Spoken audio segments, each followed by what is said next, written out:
Okay, well, welcome to Creekside Book by Book, the last session in June, and we're going to be walking through 1 Samuel 8 through 11. And so we have people on Zoom, and we have Lizzie in the room here tonight.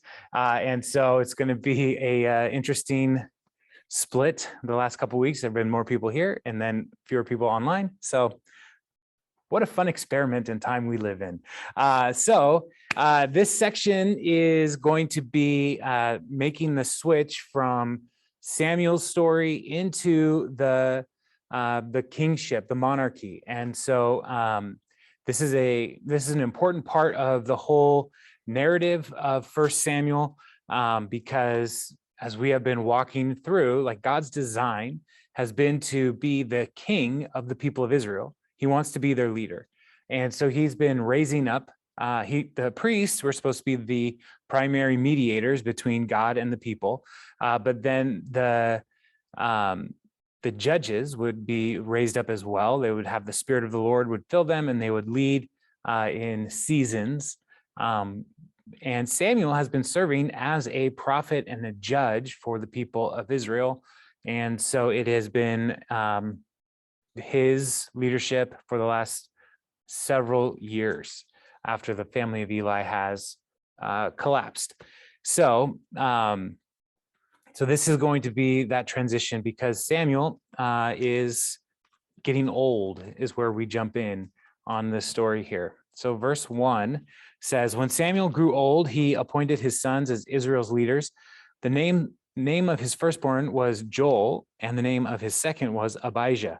And they served in Beersheba, but his sons did not follow his ways. They turned aside after dishonest gain and accepted bribes and perverted justice. And so as we see a pattern happening, Eli had his sons taking over, and they were supposed to be the next in line to be the high priest, but they were not honoring the Lord. And so here we have Samuel setting up a similar situation with his sons on to serve as judges in the land, but they were also not following in Samuel's example. They were pursuing dishonest gain, and so we have these generational problems happening between one leader to the next. But the role of prophet and judge was never supposed to be never supposed to follow a hereditary line. And so it is unusual that Samuel would appoint somebody for this. And verse 4 picks up, it says, so all the elders of Israel gathered together and came to Samuel at Ramah. They said to him, you are old, which is what a great way to start the conversation. You are old. Hey, Michael, you are old. Your sons do not follow your ways. Now appoint a king to lead us, such as all the other nations have. But when they said, give us a king to lead us, this displeased Samuel. So he prayed to the Lord, and the Lord told him, listen to all the people are saying to you. It is not you they have rejected, but they have rejected me as their king, as they have done from the day I brought them up out of Egypt until this day, forsaking me and serving other gods. So they are doing to you. Now listen to them, but warn them solemnly, and let them know what the king who will reign over them will claim as his rights. And so this is they come, they say, you're old, your sons are terrible, we want a king. Now the law talked about the day that they would have a king, and so it should not be a surprise for Samuel. But he's heartbroken because it is a reflection of his leadership, is how he first takes it. But what God is saying, like, it's not you, they're rejecting me. Like, God wanted to be their king, but God knew that wouldn't last forever. And the other really difficult and heartbreaking thing here in this is, give us a king so that we can be like other nations. And Israel was supposed to be different. Israel was supposed to stand out and be a light to the nations as they trusted the Lord. And so now they're rejecting that, and they are trying to just mix in with the nations around them. And having a king would be, there are benefits.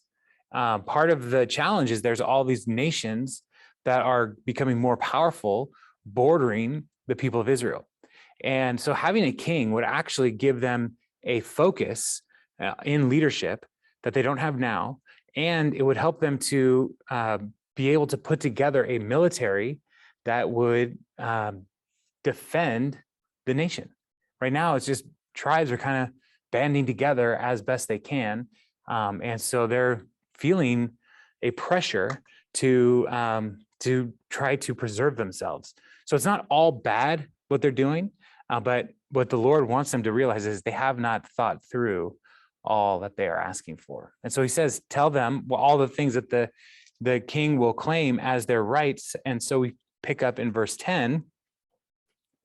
Samuel told all the words of the Lord to the people who were asking him for a king. He said, this is what the king who will reign over you will claim as his rights. He will take your sons and make them serve with his chariots and horses, and they will run in front of his chariots.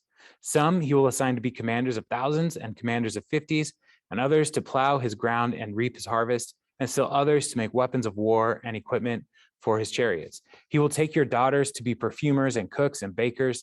He will take the best of your fields and vineyards and olive groves and give them to his attendants. He will take a tenth of your grain and of your vintage and give it to his officials and attendants, your male and female servants, and the best of your cattle and donkeys he will take for his own use. He will take a tenth of your flocks, and with yourselves, and you yourselves will become his slaves. When that day comes, you will cry out for relief from the king you have chosen, but the Lord will not answer you in that day. But the people refused to listen to Samuel. No, they said, we want a king over us. Then we will be like other nations, with a king to lead us and go out before us and fight our battles. When Samuel heard all that the people said, he repeated it before the Lord. The Lord answered, listen to them and give them a king. And then Samuel said to the Israelites, everyone go back to your own town. And so as Samuel is laying out the cost of kingship, some of the major things, like you want to have a king to lead you, but that's going to cost you an additional tithe, essentially, because he's saying a tenth of your crops, a tenth of your flocks and your herds, he's going to take. So they're already called to give a tithe to the work of the tabernacle. The king is going to want another 10%. So this is not a substitute 10%. And so that's one cost. The other cost is he's going to conscript your sons into the military, and they're going to fight his battles. And it says that they're going to run before his chariots. And like if you remember chess, how chess is set up, it's like the king and the queen are in the back row, and what's in the front row?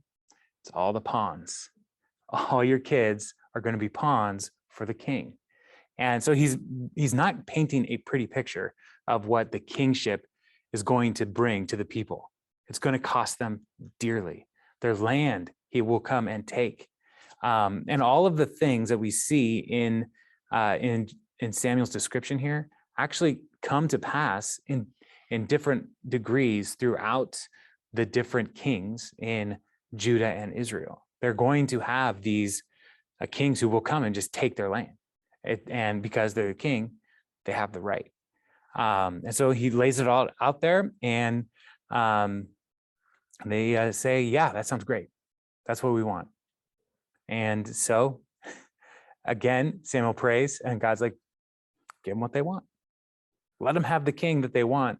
And, there's a writer named C.S. Lewis, and he talks about the judgment of God.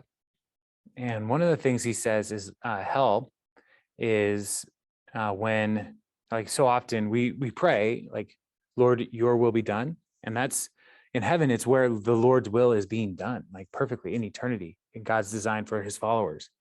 Hell then is where the Lord, in C.S. Lewis's view, turns to the people and says, your will be done.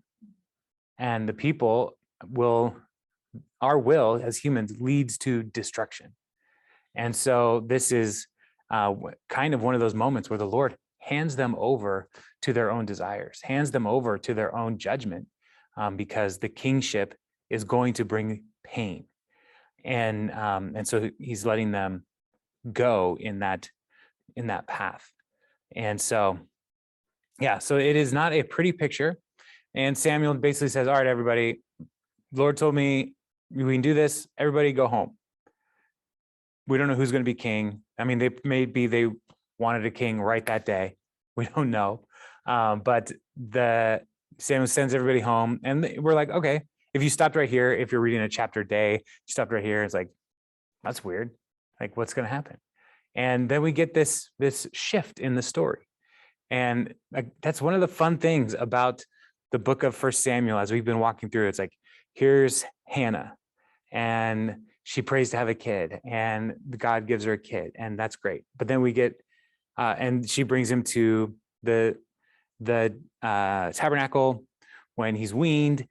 Great. But then we get a shift to the sons of Eli. It's like, whoa, these guys are not great. And then we get a shift to the Ark of the Covenant in the Philistine control, and there's 3 chapters of the Ark just moving around between Philistines and then back to the people of Israel. And then now we're going to get another shift to introduce another character in the plot, and that is Saul. And so in chapter 9 we shift to Saul, and starting in verse 1. I have a large section here, so I'm going to probably read a large chunk just so we can get the narrative pretty clear. So verse 1, there was a Benjamite, a man of standing, whose name was Kish, son of Abiel, the son of Zeror, the son of Bechorath, the son of Apiah of Benjamin. Kish had a son named Saul, a handsome and young man as handsome a young man as could be found anywhere in Israel, and he was a head taller than anyone else. So we have this genealogy here with Saul's family leading several generations back. His father is a man of standing, and so there's a couple different understandings of what that could be. He could be a elder in the clan. He could be a wealthy person. He could be a military leader. There's different ways that we could understand Kish and who he is, but the way this is described, but he's an important person. And then also when we talk about Saul, this is one of the few times where we actually get a description of what anybody looks like in the whole Bible. He's handsome and he's tall. This is really the only time we get a description of a person's height in the people of Israel. The only real height issues are Zacchaeus and Goliath. And so everybody else, like they don't take those details down for us. So like we have no idea what Jesus actually looked like. We have no idea how tall he was, what color hair he had, what his beard grooming habits were. We don't know any of those things. But we know that Saul is tall, and it helps because it rhymes. And so he's taller than everybody else. Now, the donkeys belonging to Saul's father, Kish, were lost. And Kish said to his son Saul, "Take one of the servants with you and go and look for the donkeys." So he passed through the hill country of Ephraim and through the area around Shalisha, but they did not find them. They went on into the Sha'alim, but the donkeys were not there. Then they passed through the territory of Benjamin, but they did not find them. This whole trip is about 60 miles, the route that they took. So it's 60 miles in about 3 days. When they reached the district of Zuph, Saul said to his servant who was with him, "Come, let's go back, or my father will stop thinking about the donkeys and start worrying about us." But the servant replied, "Look, in this town, there is a man of God. He is highly respected, and everything he says comes true. Let's go there now. Perhaps he will tell us what way to take." Saul said to his servant, "If we go, what can we give the man? The food in our sacks is gone. We have no gift to take to the man of God. What do we have?" The servant answered him again, "Look," he said, "I have a quarter of a shekel of silver. I will give it to the man of God so that he will tell us what way to take. Formerly in Israel, if someone went to inquire of God, they would say, 'Come, let us go to the seer,' because a prophet of today used to be called a seer," which is a fun little cultural note that somebody put in there. "Good," said Saul to his servant, "come, let's go." So they set out for the town where the man of God was. As they were going up the hill to the town, they met some young women coming out to draw water, and they asked them, "Is the seer here?" "He is," they answered. "He's ahead of you. Hurry now. He's just come to our town today, for the people have a sacrifice at the high place. As soon as you enter the town, you will find him before before he goes up to the high place to eat. The people will not begin eating until he comes, because he must bless the sacrifice. Afterward, those who are invited will eat. Go up now, and you should find him about this time." They went up to the town, and as they were entering it, there was Samuel coming toward them on his way up to the high place.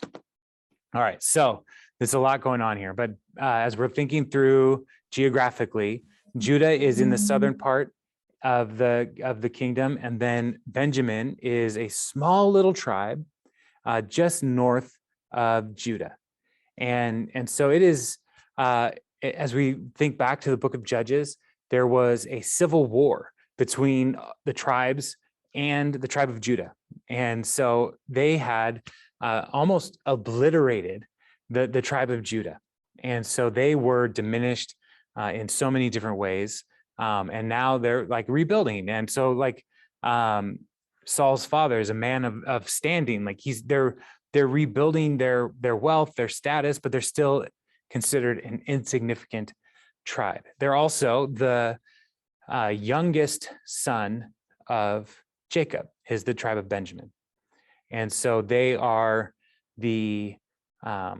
they're not anywhere near the top of the power structure for the people of Israel if you were going on a hereditary line. So all of these details are important for us as we think through what's going on with Benjamin. And as we look, as I was researching for this, one of the things that was pointed out by several different commentators was there are indications for us as we think about the life of Saul in this chapter, that there's things that are showing us that Saul is not the best person for the job that he's about to receive, because the king of Israel should be a shepherd. He should care for the flock. And here he is, he's looking, but he can't find these donkeys. He lost them probably, like there's all these little details that people have pointed out, like he's not good at what he's supposed to be doing. And when it comes to 3 days, he's ready to give up. Like, let's go home. We're never going to find these donkeys. And so he's not really fit to serve as a shepherd of God's flock. And so this detail of Saul's unwillingness to persevere to find the donkeys, kind of just wandering around aimlessly, contrast that with David. When we meet David, he says, like, I fought off a bear and a lion, and the Lord gave me strength. And so there's little details that are happening in this early introduction of Saul that, like, when we read about David, it should be like, oh wait, they're very different people. Saul is tall and mighty, and David is small, and Saul's armor doesn't fit him. Like, he doesn't really fit the picture of what the king should look like.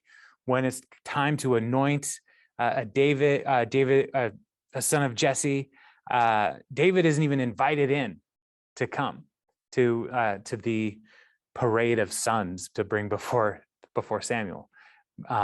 Saul's impressive, David is not. And so these contrasts are important for us to think through what is going on as the writer is working through here. And another interesting tidbit here is that the servant knows about the man of God. The servant knows about the seer who's in this town.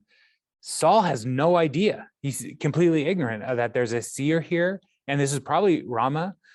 Some of the commentators pointed out that this is probably Samuel's hometown. And so he may have been doing his circuit as he's walking through. And as we talked about last week, going to the different towns to judge, but now he's coming home.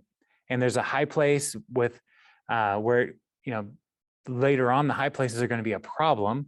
But with the ark not in the tabernacle, there are all kinds of different struggles that the people are having with maintaining worship the way that the Lord prescribed.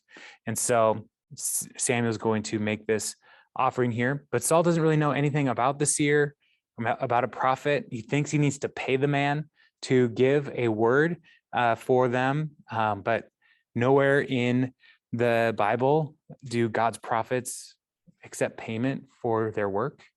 And so the only prophet that we see so far in the narrative that accepts payment for his work is Balaam.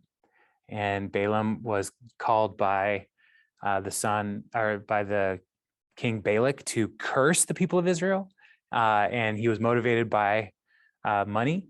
And so that's the only time we see a prophet that is named and given money like that.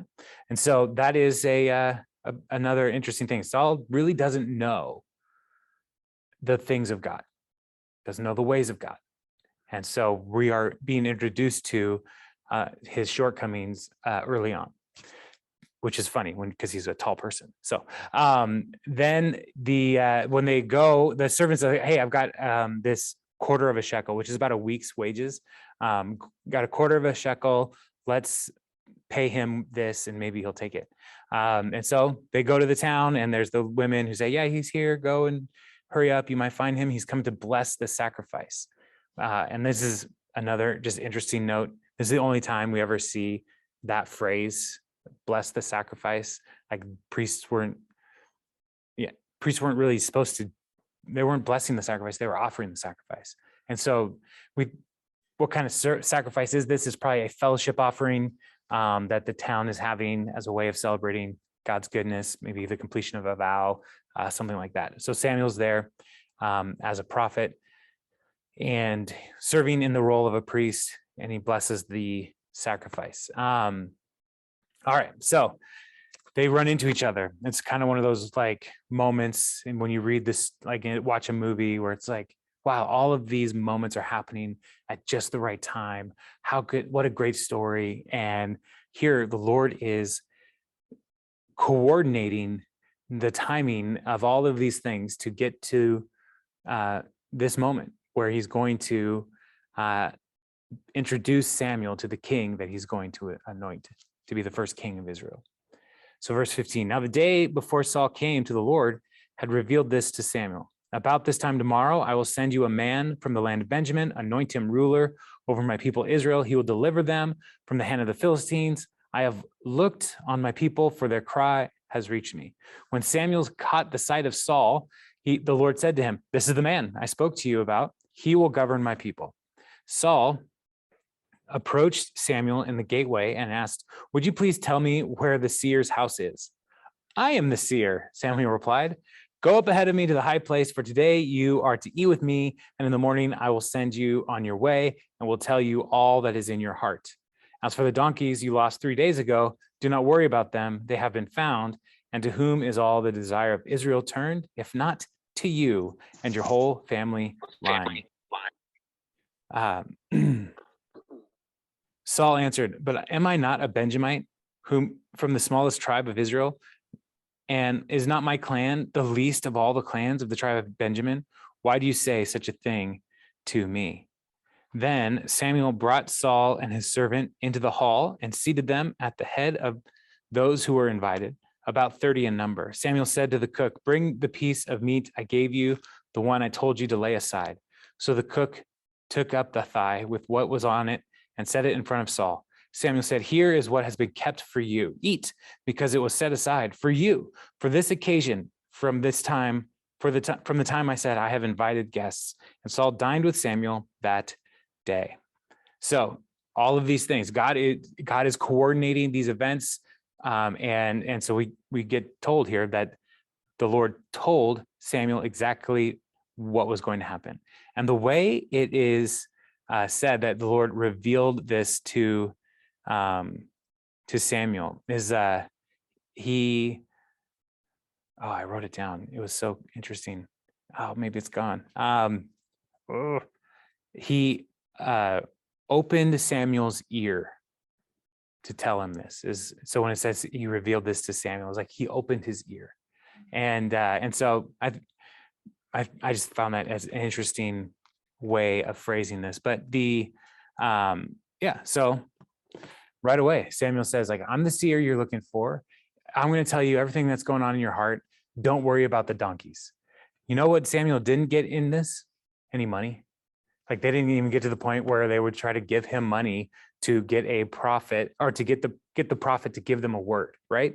And so yeah, there's an interesting thing that's going to happen later in Saul's life as well when it comes to trying to interact with spiritual forces, because later on he's going to, towards the very end of his life, he will try to get a witch to give him a word. And so here he doesn't really understand how prophets work. Later on, he doesn't really understand the spiritual darkness and what it can do to somebody. And even when he tries to get the witch to give him a word, the witch like calls out to the spirit realm, and who shows up but Samuel? Dead Samuel's ghost shows up and is like, why are you bothering me? So the Bible's awesome. But here Samuel's like, I knew you were coming. I prepared for you. You're going to have the choice meat here at this feast. I told the cook, guests are coming. Everything is lining up here. And he says something to Samuel, or to Saul, that says, the longing of all Israel is coming to your house. Like, you are the one that when they had that meeting saying, give us a king, you're the one that they're looking for. And Saul probably didn't really understand all that meant, but he probably was aware of the longing that the people had for a king. And so that's why he says, but whoa, we're nobodies. We're not important. And there could be just a polite, deference here, like to say, well, I'm not that big a deal. But Samuel's like, no, I'm telling you, this is what is happening. And so they ate together. And verse 25, after they came down from the high place to the town, Samuel talked with Saul on the roof of his house. They rose about daybreak, and Samuel called to Saul on the roof, get ready, and I will send you on your way. Then Saul got ready. He and Samuel went outside together. As they were going down to the edge of town, Samuel said to Saul, tell the servant to go on ahead of us. And the servant did so. But you stay here for a while so that I may give you a message from God. Then Samuel took a flask of olive oil and poured it on Saul's head and kissed him, saying, has not the Lord anointed you ruler over his inheritance? When you leave me today, you will meet two men near Rachel's tomb at Zelzah on the border of Benjamin. They will say to you, the donkeys you set out to look for have been found. And now your father has stopped thinking about them and is worried about you. He's asking, what shall I do about my son? Then you will go on from there until you reach the great tree of Tabor. 3 men going to worship God at Bethel will meet you there. One will be carrying 3 young goats, another 3 loaves of bread, and another a skin of wine. They will greet you and offer you 2 loaves of bread, which you will accept from them. After that, you will go to Gibeah of God, where there is a Philistine outpost. As you approach the town, you will meet a procession of prophets coming down from the high place with lyres, timbrels, pipes, and harps being played before them, and they will be prophesying. The Spirit of the Lord will come powerfully upon you, and you will prophesy with them, and you will be changed into a different person. Once these signs are fulfilled, do whatever your hand finds to do, for God is with you. Go down ahead of me to Gilgal.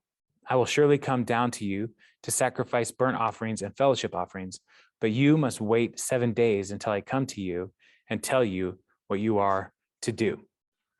So Samuel takes this opportunity. He takes Saul aside, and it's just a private moment, and anoints him with oil. And the anointing oil is a symbol of God's Spirit resting upon somebody.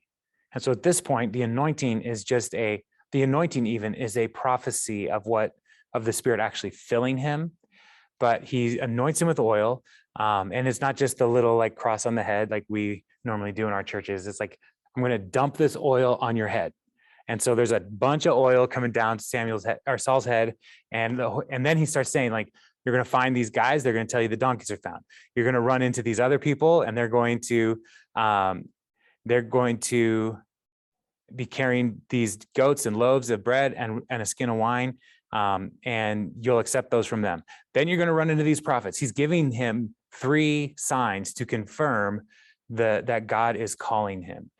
And so Saul, who seems to be a man who needs convincing, like Samuel's like, I'm taking away all your excuses, man. Like, here's all 3 things. And it's pretty impressive. And so when people say, Lord, give me a sign, like these kinds of stories we read in the Bible are usually the kinds of things that we want God to give signs to us to confirm what he's calling us to do. And in my experience, I've never had anything that clear. So it's like, I would love to have this, Lord, but usually when we see God calling and directing, it's more of a, we take a step and then a thing happens where we're like, oh yeah, this is what God is calling us. This is the direction. And we kind of make the road by walking as we take one step after another, trusting the Lord. And so even here, it wasn't, here's 3 signs right now. Saul still had to go ahead. He still had to walk. And so, but Samuel didn't want him to miss what these things were telling him, what was happening here. So Samuel is confirming all of these. And so as we are noting, as this is all going to happen, as Saul is going to do this, but there are some interesting notes with why in particular with the Philistine outpost, like the call that what the Lord told Saul or Samuel is that God will give them a king, deliver them from the Philistines. And here Samuel tells Saul, the Spirit will come upon you and do whatever you find to do, like whatever your hand finds to do it. And so in the Judges, when we read the Spirit of the Lord came upon somebody, it was usually with power and might, and they fought the enemies of the people of the Lord. And so there's a little moment here as we're reading where it's like, right now, Saul, the Spirit of the Lord is on you. Will you go and fight the Philistines?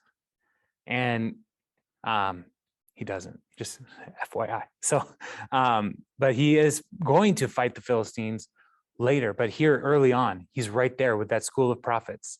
The Spirit of the Lord is on him. Like, this could have been the moment that he went ahead and fought the Philistines. So let's see how the story plays out. Verse 9, as Saul turned to leave Samuel, God changed Saul's heart. And all these signs were fulfilled that day. When he and his servant arrived in Gibeah, a procession of prophets met him. The Spirit of God came powerfully upon him, and he joined in their prophesying. When all those who had formerly known him saw him prophesying with the prophets, they asked each other, what is this that has happened to the son of Kish? Is Saul also among the prophets? And a man who lived there answered, and who is their father? So it became a saying, is Saul also among the prophets? After Saul stopped prophesying, he went to the high place. And so this prophetic event here is probably more like, it's not that Saul was speaking oracles of the Lord. It was probably more like an ecstatic worship experience where there would have been something similar to like speaking in tongues and that kind of an experience. And so that's part of why the people were like, is Saul now among the prophets? It's like, that's different, because this wasn't something that everybody was experiencing as they were following the Lord. The prophets were distinct in this situation. But Saul is having that experience because the Lord is changing Saul's heart. And so verse 14, now Saul's uncle asked him and his servant, where have you been? Looking for the donkeys, he said. But when we saw they were not to be found, we went to Samuel. Saul's uncle said, tell me what Samuel said to you. And Saul replied, he assured us that the donkeys had been found. But he did not tell his uncle what Samuel had said about the kingship. So he is hesitant to go before and say like, well, Samuel told me the donkeys are found, but also he told me I'm going to be king. Like, Saul's does not want to promote himself here, which is good. That's a good sign in a king. It's not all about Saul. He's unsure about what's happening. And so he is not ready to say all that Samuel told him. But Samuel is not going to wait. So verse 17, Samuel summoned the people of Israel to the Lord at Mizpah and said to them, "This is what the Lord, the God of Israel says. I brought Israel up out of Egypt, and I delivered you from the power of Egypt and all the kingdoms that oppressed you. But you have now rejected your God, who saves you out of all of your disasters and calamities. And you have said, 'No, appoint a king over us.' So now present yourselves before the Lord by your tribes and your clans." And so Samuel is recapping, but then also saying, we're going to choose a king right now. And so probably the elders of all the tribes came out, and then they would cast lots, essentially. And so that's what's going to happen as they work their way through. In verse 20, when Samuel had all the Israel come forward by tribes, the tribe of Benjamin was taken by lots. Then he brought forward the tribe of Benjamin, clan by clan, and Matri's clan was taken. Finally, Saul, son of Kish, was taken, but when they looked for him, he was not to be found. So they inquired further of the Lord, "Has the man come here yet?" And the Lord said, "Yes, he's hidden himself among the supplies." They ran and brought him out, and he stood among the people. He was a head taller than any of the others. Samuel said to all the people, "Do you see the man the Lord has chosen? There is no one like him among all the people." Then the people shouted, "Long live the king." Samuel explained to the people the rights and duties of kingship. He wrote them down on a scroll and deposited it before the Lord. Then Samuel dismissed the people to go to their own homes. Saul also went to his home in Gibeah, accompanied by valiant men whose hearts God had touched. But some scoundrels said, "How can this fellow save us?" They despised him and brought him no gifts. But Saul kept silent. So Samuel goes, and they're going to choose the king. They do the lots. It comes to Saul, and I love the details. Saul is hiding. He is trying to remove himself from this. Like, so far we have seen he's a terrible shepherd. He doesn't understand how the prophet operates. And he does not want to be available to be chosen by lot. He does not want to do this at all. The Spirit of God is on him, has filled him, and he knows that he's called and anointed, but he doesn't want to do it. But as soon as they find where he's at and they bring him out in front of everybody, the people are like, "Yes, long live the king. This is what we have longed for." And one of the challenges of leadership like this is, and we even see this in our own cultures with politicians, right, left, whatever, like, you can make any politician a messiah type figure. It's very easy to say, no, they're the ones that we're looking for. They're the ones that we think can fix this. And so, like, if you remember in 2008, Obama's campaign had that poster that just said hope under it. Like, that was a powerful poster. And a lot of people were like, yes, he is our hope. And as soon as you start thinking that about any leader, that is dangerous. And so there are some in Israel here who are like, yes, this is the king we have wanted. Long live the king. So we have to be mindful of the power and seduction of the cult of leadership that can lead people astray. And so it happened early on in the monarchy here. And so Samuel, they do this celebration, and people are excited, but then they all just go home. Samuel dismissed the people after writing down all of the rights of the king on the scroll, and they all go home. Because now it's well, what does a king do? Like, we want to have a king like other nations, and they've never had a king. So now what? So it's just kind of a weird thing. Like, when you get a job where, I remember the first day on staff at Creekside, I was, given my key, given my employee manual, and I was told to read through this and stuff. And this is in Northgate. And then I was shown to my office, and then Lynn left, the person who was walking me through everything. She just left. And I was like, now what? Because it's like, I've been working for this, but I don't know anybody here.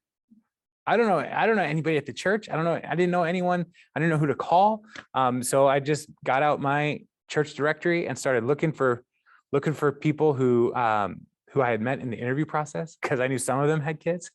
And so I was like, I'm just going to call these folks, because I was the youth pastor, and it was a different time, and it was very weird the first day. And that's kind of what Samuel's feeling here, is like, or Saul is feeling like, well, I guess I'm going to go home and we'll see when they need a king. But there are some people who went home with him who were valiant men. So warriors went home. Like he's got some representatives of the army starting to form around him.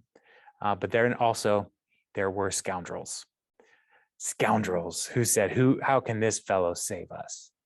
And they were not willing to honor him with like congratulatory gifts. And this is one of the areas where we see a bit of wisdom in Saul. He kept silent. It's just, you don't have to answer all your critics. You don't have to say to people who are never going to agree with you, like, you don't have to try to convince them. And that's a pretty awesome thing. And it would have been good if Saul remembered that, because he's not going to be great as we continue on through his life story. So, but let's pick up in chapter 11, because there's going to be a crisis, and a crisis is a moment where leaders can step in and make things happen. So Nahash, the Ammonite, went up and besieged Jabesh Gilead. Jabesh Gilead is on the east side of the Jordan River. So it's some of the Trans-Jordan tribes is what they're called. And so they were already isolated by the river. And so they are vulnerable. So Nahash comes and seizes the town. And all the men of Jabesh said to him, make a treaty with us and we will be subject to you. But Nahash, the Ammonite, replied, I will make a treaty with you only on the condition that I gouge out the right eye of every one of you, and so bring disgrace on all Israel. And this is cruel behavior, but gouging out the right eye would limit the effectiveness of these people in military. But it would not keep them from being able to produce crops, which is what the king Nahash wants. Is like, he wants peasants basically who will give him tribute. And so he doesn't want to eliminate them. He wants to use them. So the elders of Jabesh said to him, give us 7 days so that we can send messengers throughout Israel. If no one comes to rescue us, we will surrender to you. When the messengers came to Gibeah of Saul and reported these terms to the people, they all wept aloud. Just then, Saul was returning from the fields behind his oxen, and he asked, what is wrong with everyone? Why are they weeping? Then they repeated to him what the men of Jabesh had said. When Saul heard their words, the Spirit of God came powerfully upon him, and he burned with anger. He took a pair of oxen, cut them into pieces, and sent the pieces by messengers throughout Israel, proclaiming, this is what will be done to the oxen of anyone who does not follow Saul and Samuel. Then the terror of the Lord fell on the people, and they came out together as one. When Saul mustered them at Bezek, the men of Israel numbered 300,000, and those of Judah 30,000. And so the men of Jabesh say, hey, we will give us time. Let's see if anybody cares about us on the other side of the Jordan. And Nahash is like, yeah, fine, whatever. You're out here by yourself. He doesn't seem to think that there will be any threat coming from the tribes of Israel. So they send it out, and when Saul hears about it, he cuts that oxen into 12 sections and sends to all the tribes. And that should remind us of a story in Judges where the Levite cut up, another brutal story. The Levite's concubine was essentially murdered and raped and murdered by the people of this one town. And when he got home, he cut up the concubine and sent her pieces to all of the tribes as like a warning to them to say, we need to avenge them. And this is what led to the war against Benjamin. So this is now a person in Benjamin. cutting up the oxen, saying, hey, we need to make this right. Our brothers on the other side of the Jordan are in danger, and we need to go and fight and defend them. And so the numbers here, 30,000 or 300,000 men from Israel and 30,000 from Judah. Now, that is just an interesting note in this section to point out a division between Israel and Judah, because right now they're just one kingdom, but later, after Solomon dies, they will divide between Israel and Judah. And so this is probably a forward look from an editor at some point as they're compiling this, to say, like, there's already division between Judah and the tribes. Just saying, like, this is a trend. And so they all come together. They're ready to fight. Verse 9, then the messengers who had come, they told the messengers who had come, say to the men of Jabesh Gilead, by the time the sun is hot tomorrow, you will be rescued. When the messengers went and reported this to the men of Jabesh, they were elated. They said to the Ammonites, tomorrow we will surrender to you, and you can do to us whatever you like. The next day, Saul separated his men into 3 divisions. During the last watch of the night, they broke into the camp of the Ammonites and slaughtered them until the heat of the day. Those who survived were scattered so that no 2 of them were left together. Now, so they tell the messengers, go back and tell them we're here. But the people of Jabesh are excited because, like, all right, we have defenders. So they tell the Ammonites, don't worry about us. We're surrendering to you, which is a little bit of trickery happening here, because the Ammonites believe that they're going to surrender. They were probably not on a super high guard and not really taking seriously the possibility that they would have to defend themselves or even fight against the people of Jabesh Gilead. And so they're probably a pretty slack group. And so when dawn comes, the forces that Saul has mustered go and they wipe out the army of the Ammonites. And so it's a quick battle. By afternoon, the people of Jabesh Gilead are completely rescued. So Saul, who does not want to be king, is not really like taking his job seriously earlier in the passage that we are reading tonight. Now he is leading the army. He leads to a victory. Things are looking really good for Saul. And so in verse 12, the people then said to Samuel, who was it that asked, shall Saul reign over us? Turn those men over to us so that we may put them to death. So they're like, those people, those scoundrels who said, Saul, no way, let's kill him. But Saul said, no one will be put to death today, for this day the Lord has rescued Israel. Then Samuel said to the people, come, let us go to Gilgal, and there renew the kingship. So all the people went to Gilgal and made Saul king in the presence of the Lord. There they sacrificed fellowship offerings before the Lord, and Saul and all the Israelites held a great celebration. So, the people are now on board with Saul. Look at what he has done for us. And Saul is deferring, which is good. Like, the Lord fought for us. The Lord is the one who rescued us. But Saul is still the anointed king. And so they go and they renew the kingship. And the place that this is happening is interesting because Jabesh Gilead is on the east side of the Jordan River. Gilead is where, or Gilgal is where the people of Israel under Joshua's leadership crossed from the east to the west. It was at Gilgal. And so now the armies of Saul are going to cross from the east to the west, back into the land that God had promised to Abraham. And all of this is happening at this sacred site in Gilgal. And so there is a renewal of the kingship, but a reminder that the king, the true leader of Israel, is the Lord, because he's the one who brought them into the land the first time. And here, as they're crossing back over, he's the one bringing them into the land again to now have the king serving as, ideally, the steward of the people of Israel, the steward of the military, the one who would lead them well. It's not going to turn out that way with Saul. It's a bummer, but it's not.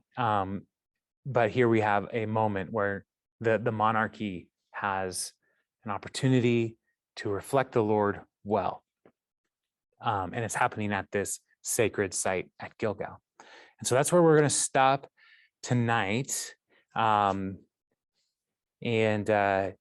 we will jump in 2 weeks back to chapter 12. Next week, I'm going to be out of country. Yeah, but are there any questions on Zoom or with Michael or Lizzie? Any questions on the passage tonight that we looked at?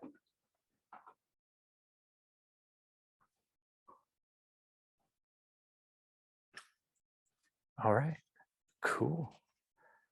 Just got it all squared away real easy. Cool.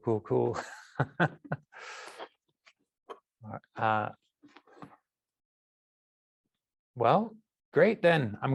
We'll wrap us up and we'll enjoy the rest of our evening. Can I pray for us as we are reflecting on kings and leaders and asking the Lord's wisdom? Lord, we thank you for this story and this event that happened in the lives of your people Israel. And we pray, Lord, that you would help us as your people today to honor you above all earthly leaders, and help us to rise to the occasions that you put before us, trusting that you are the one who fights for us and goes into battle with us. And Father, I pray for the leaders that we have in our church, in our region, in our country. Lord, we pray that their hearts would be transformed. You transformed Saul's heart. And so we do pray for leaders with transformed hearts, from the highest offices to the lowest in our whole region. We need people who hear from you and trust you.